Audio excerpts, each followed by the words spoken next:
Welcome everybody to Clarkie's Closet. This is Mark Clark here. And today we're going to have a listen to some more of my children's songs. This is Children's Songs 2. More songs for young people. I hope you're all well, as I always do. There's not much point hoping for anything else, is there? Makes no difference to me whether you are well, but I would much prefer that you were. And, well, I'd like to think that you'd prefer that I was well, but if you don't, well, go and get stuffed. Okay, what am I going to do? Yes, I know what I'm going to do today, everybody. We're going to have a listen, first of all, to a song after reading a Winnie the Pooh story by A.A. Milne called Winnie the Pooh and the Heffalump. I wrote a song. Guess what I called it? Winnie the Pooh and the Heffalump. And I got to play it on television. I was working for the Ridgy Didge show in, I think it was about 88 or 89, somewhere in there. Took some of the kids from Canley Vale High School on there too at one time. This first one it's actually the first one I did for them. What had happened is they'd phone me up and they'd say, would you play a song for us? And I'd say, yes, what about? And they'd say, well, we're talking about A.A. Milne, we're talking about Winnie the Pooh. And I'd say, yep, sure. So I read this story, I wrote this song, and a week later I was on television playing it, and only just remembering it, is having to write it pretty well straight away and then have a week to learn it. So here it is. This is Winnie the Pooh and the Heffalump. This is one of my more popular children's songs. 8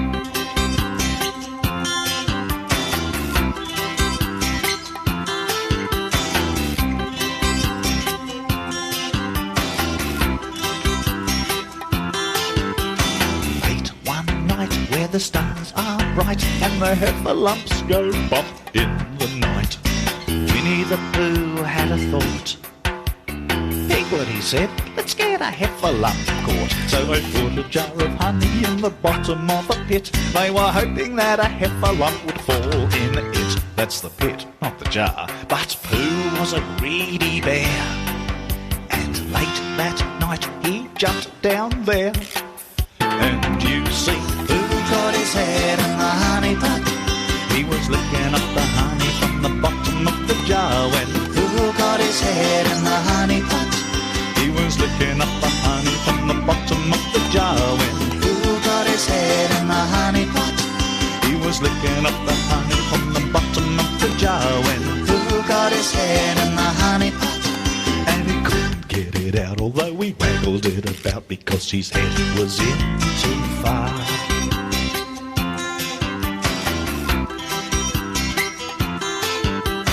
Piglet came to the side of the pit. He thought he saw a heffalump caught in it. It looked like a jar with legs. It was running and screaming and bashing its head. So Piglet started running and sobbing. Whatever is the matter? Said Christopher Robin. Help, help, help, he cried. It's a horrible hump. It's heffable hump. It's a horrible lump.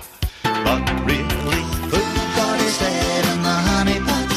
He was licking up the honey from the bottom of the jar. When Pooh got his head in the honey pot, he was licking up the honey from the bottom of the jar. When Pooh got his head in the honey pot, he was licking up the honey from the bottom of the jar. When Pooh got his head in the honey pot, and he couldn't get it out, although he waggled it about. And though he bashed it on the wall, he couldn't get it out at all because his head was in too far.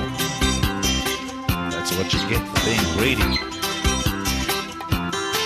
So Christopher Robin said, I'll find out what this fuss is all about. So Piglet took him down, and yes, there was a thumping sound. But when they got to the side of the pit, he was seized by a laughing fit. Oh, Piglet, you fool, he said. That's only our Winnie with a jar on his head. 'Cause you see, Pooh got his head in the honey pot.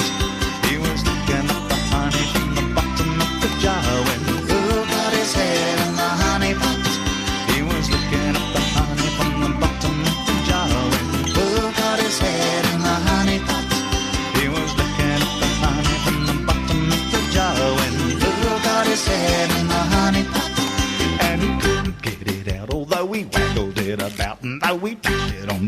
he couldn't get it out at all. At last he smashed it on a tree, and his head was finally free. But the honey pot was no more. Have you ever been accused of snoring? Because I have, and my wife decided that she'd tape me, and it was pretty horrendous, I must say. Turned out I had sleep apnea, and I attached myself to some sort of apparatus every evening, as I'm sure quite a few people do these days, because I don't really want to die prematurely. Well, some people might prefer I did, but I'd prefer not to, since I'm the one in my body. Okay, so the next song is called We Lock Dad in the Spare Room, and guess why? Yes, because he snores so badly. And I'm sure kids can relate to this as well as wives. So here it is, We Lock Dad in the Spare Room.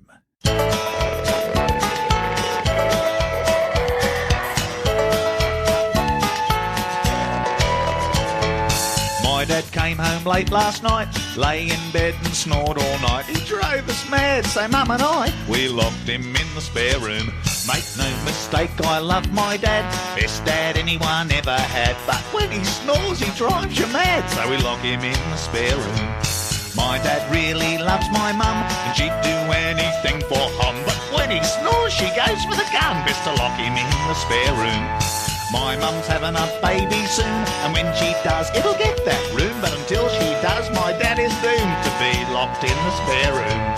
My dad came home late last night, lay in bed and snored all night. He drove us mad, so Mum and I, we locked him in the spare room.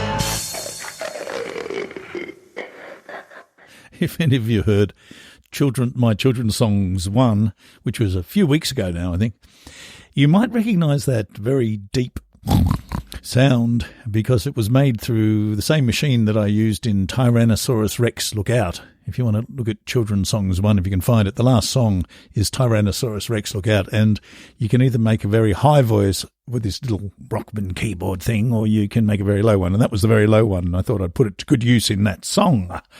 One of the most annoying things, isn't it, when people snore, and, you always end up in a dorm somewhere, and the guy next to you is maybe a little overweight. Maybe. Can you say that anymore? Can you say that somebody's overweight?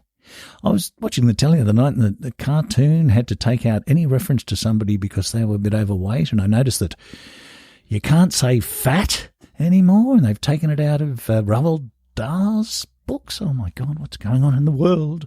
I don't understand it. Okay, let's move on.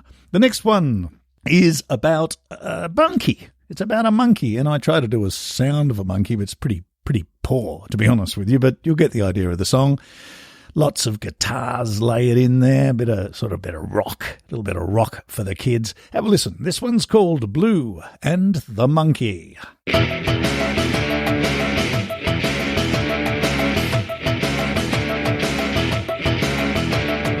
Late last weekend, my mate Blue, he came with me to the local zoo. The elephant was leaving, he had packed his trunk.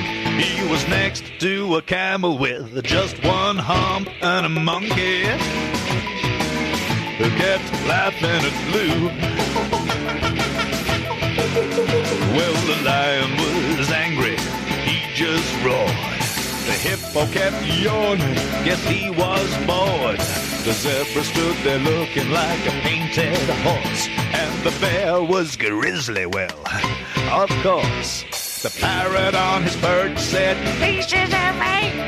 The crocodile was snappy, guess his dinner was late.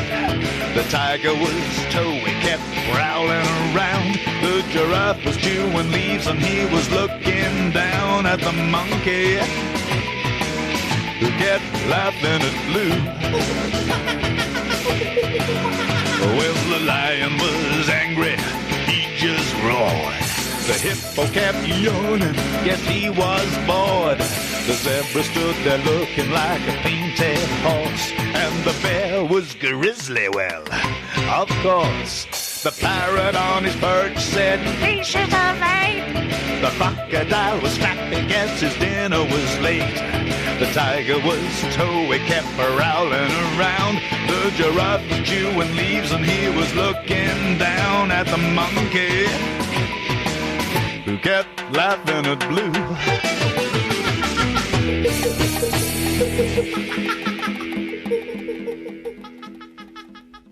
I don't know about that monkey. Sounds like it's mated with some sort of a kookaburra. Anyway, I can't even do it now. I failed even that.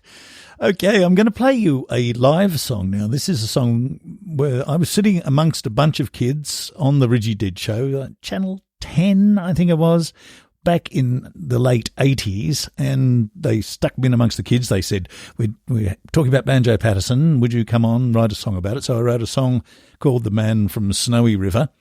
Went on the show, and they said, well, rather than you performing it to the audience, why don't you sit there amongst all of the kids? And I got them all to sing along, as you will hear. So this is the Ridgy Did show, late 80s, The Man from Snowy River. We've got a very special song today, all about the Man from Snowy River, and it was written by Mark Clark, and we've got Mark Clark here to perform it. So let's give him a big hand. Take it away.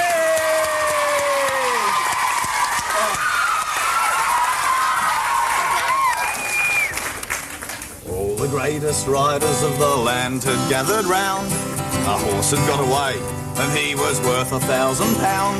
There was Clancy of the Overflow, and Harrison, and don't you know, a slender youth upon a weedy mount. You guys ready for this? Yes, he was the man from Snowy River, the greatest one of all. Whoever rode a mountain horse, he was the greatest one of all. Yes, he was the man from Snowy River, from Kosciuszko's side. His legend will never die. Okay, listen. The colt had joined the wild bush horses, running wild and free. And while the stockmen chased them with their stock whips echoing, those horses dashed down a mountainside. Come on! He was the man from Snowy River, the greatest one of all. Whoever rode a mountain horse, he was the greatest one of all. Yes, he was the man from Snowy River, from Kosciuszko's side. His legend will never die. Okay, listen. So he gave a cheer and he cracked his whip, and with a thunderous gait, he and his horse rode down that steep and rugged mountain face. He chased those horses white with foam. When they were exhausted, he drove them home. Men like him, they made Australia great. You ready? Come on, let's do it! He was the man from Snowy River, the greatest one of all. Whoever rode a mountain horse, he was the greatest one of all. Sing it again! He was the man from Snowy River, the greatest one of all. Whoever rode a mountain horse, he was the greatest one of all. One more! He was the man from Snowy River, from Kosciuszko's side. His legend will never die. The man from Snowy River! Good work.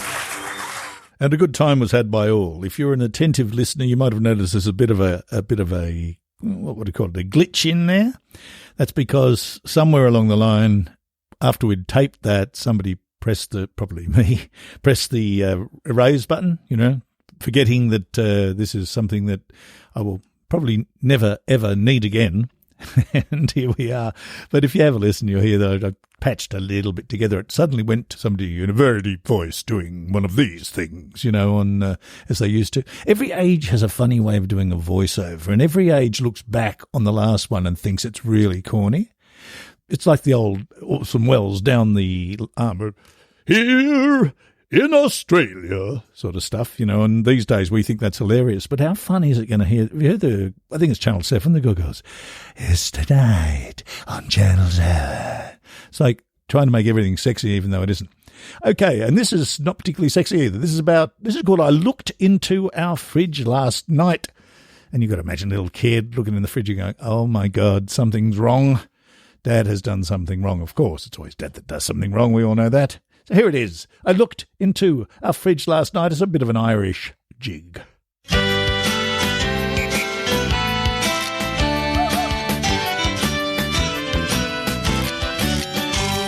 I looked into our fridge last night and something in there's not quite right. The inside's mainly green and white and kind of funny smelling.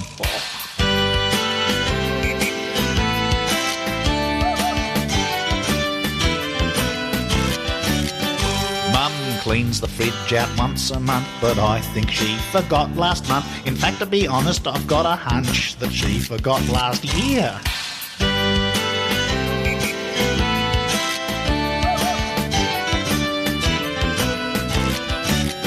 'cause when you open the door it bites you back. I've never heard of a fridge attack, but just in case I think I'll get a snack out of the cupboard.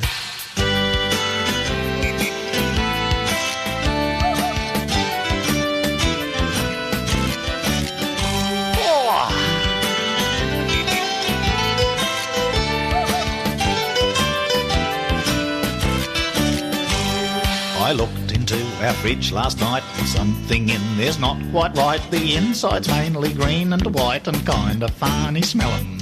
Mum cleans the fridge out once a month, but I think she forgot last month. In fact, to be honest, I've got a hunch that she forgot last year, 'cause when you open the door it bites you back. I've never heard of a fridge attack, but just in case I think I'll get a snack out of the cupboard. I looked into our fridge last night and something in there's not quite right. The inside's mainly green and white and kind of funny smelling. Oh! Whoa! Woo-hoo-hoo! And unfortunately, we have all been there every so often. Hopefully not too often. Something off in the fridge. Okay, last song coming up. Another live one. This time from the year after that, actually. That turned out to be 1987. I just checked up my records. So 1987 was the Ridgy Did show. And then I decided I'd go on the Have a Go show. And I got beaten by this little girl singing, I'm your Venus. And I did an original song, Your System, which you may know was the name of my band from the middle 80s.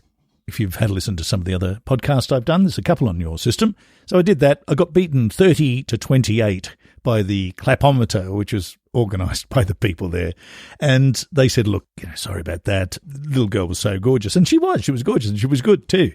They said to me, would you like to come on again? I said, I'd love to come on again. And I ended up doing 5 shows. I judged one. So it turned out really well. And of course I got to play a couple of songs with a really good band. The guys are real musicians, not me, these guys actually read music and what have you. And so I only had 2 minutes 20 or 2 minutes 30, so I had to cut down one of the songs I had. But it was a Christmas show, and I had already written a song called December Night.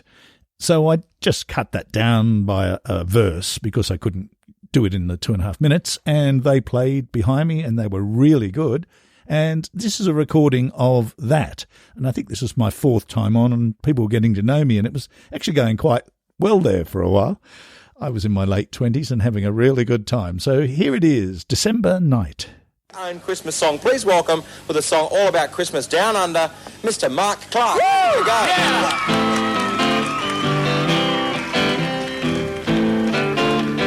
All you little children who can't get to sleep, somebody is coming tonight to take a part in your dreams. Now all you little children, so excited and wild, close your eyes, go to sleep like the original child.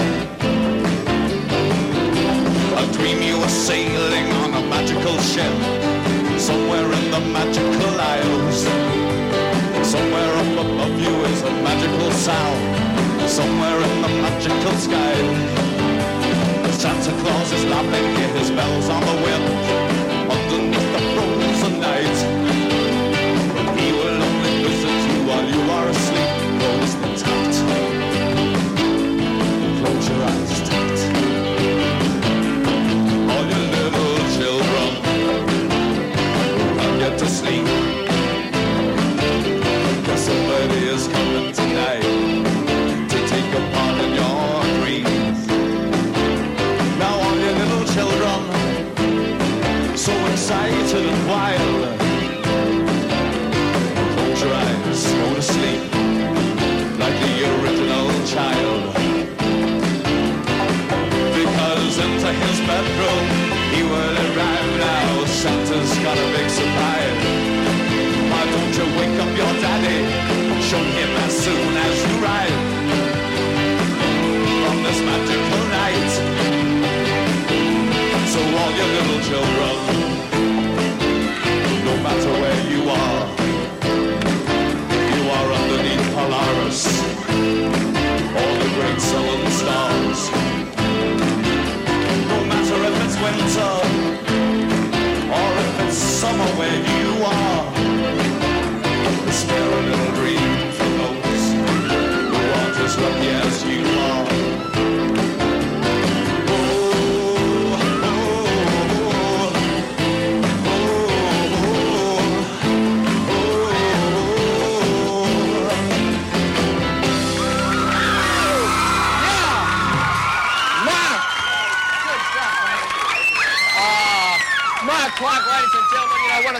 pleasures of doing this program is we've been able to have some people back on a few times, and I'm glad we've had Mark on a couple of times. And you're still a school teacher? At Canley Vale High School. Really? Okay, we've got people here from Shanghai, we've got people here from Canley Vale. Welcome to you wherever you're watching the show. Let's find out what Nick Buffalo thought. Couldn't fault you. Could not fault you. 10, yeah. A self-proposition too. Wrote the song himself, Victoria. I thought you were fantastic. Very good. Yeah. Merry Christmas. Ho, ho, ho, ho. Johnny Sound Sutherland. Real beaut, mate. Big 10. Wow. Well, there you have it. A very fine show today. But act number 4, Mark Clark, sitting on 29 points. Our winner, ladies and gentlemen. Yeah. Okay, let's find out what Mark won from our friend in the booth. Yes, I was quite hopeful at that stage that something big might happen, and it did. I became a high school teacher for another 30-odd years after that. Oh, well, such is the way of the world. I probably wouldn't have had any superannuation or anything like that. But I married the right woman, and together we've done fairly well. And sometimes life takes you somewhere where it was actually better for you. All right, everybody, it's been nice being with you. I'll keep a secret what I'm going to do next week because I haven't even really thought about it. But I've got some more songs coming at you next week on Clarky's Closet. I hope you're keeping well. Again, just hope you're still well after hearing all of that. Look forward to seeing you next time, which is a silly thing to say because I can't see you at all. Bye.